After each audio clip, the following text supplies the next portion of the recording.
Now we go to Pakistan, to the Prime Minister there, Imran Khan. Thank you very much. Prime Minister Trudeau, Prime Minister Holness, Secretary General, Excellencies, ladies and gentlemen. The COVID-19 pandemic is inflicting unparalleled human suffering. Controlling the virus is critical to addressing both the health and economic emergency. In Pakistan, our strategy of smart lockdowns has fortunately controlled the spread of the virus. Yet, we are not complacent. No one is safe until everyone is safe. I hope a vaccine will soon be available. Everyone, everywhere must have equitable and affordable access to this vaccine. The COVID crisis has triggered the worst recession since the 1930s Great Depression. As usual, the poorest countries and the poor in all the countries have been hit the hardest. Despite our financial constraints, we have injected over $8 billion, 3% of our GDP almost, to protect the poor and keep the economy going. Excellencies, debt relief is one of the quickest ways to create fiscal space for developing countries. Therefore, in April, I called for a global initiative on debt relief. Pakistan subsequently initiated discussions on this matter at the UN and co-led the discussion group on debt vulnerability under your initiative. I welcome the extensive menu of options identified by each of the 6 discussion groups. We must prioritize those actions that can have a significant impact and can be quickly implemented.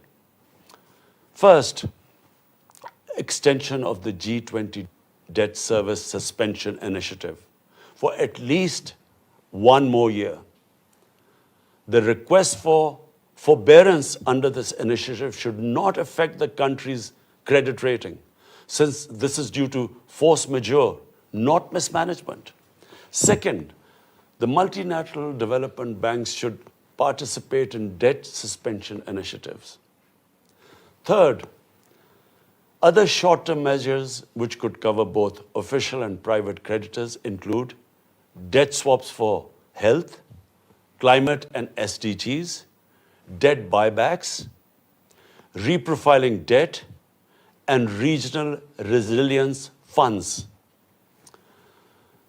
Excellencies, investment in sustainable infrastructure will be key to economic recovery and realization of SDGs.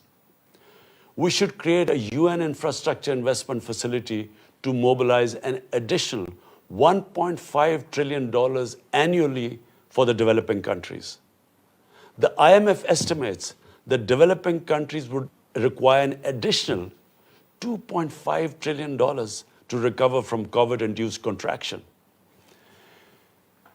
Rich countries should support the creation of at least $500 billion in special drawing rights and relocation of unutilized SDRs. Recovery from recession, as from pandemic, must be inclusive and equitable. We must break the shackles of poverty and inequality. I thank you. Thank you very much indeed there to Imran Khan, Prime Minister of the Islamic Republic of Pakistan, and reiterating something that we've heard a lot about today, the SDRs and also action on debt. Steiner, you join us now. You're administrator of the UNDP, the United Nations Development Programme, and obviously you lead a global development institution and have many discussions both with the donor community and development partners. So just share with us perhaps some of your key messages and priorities.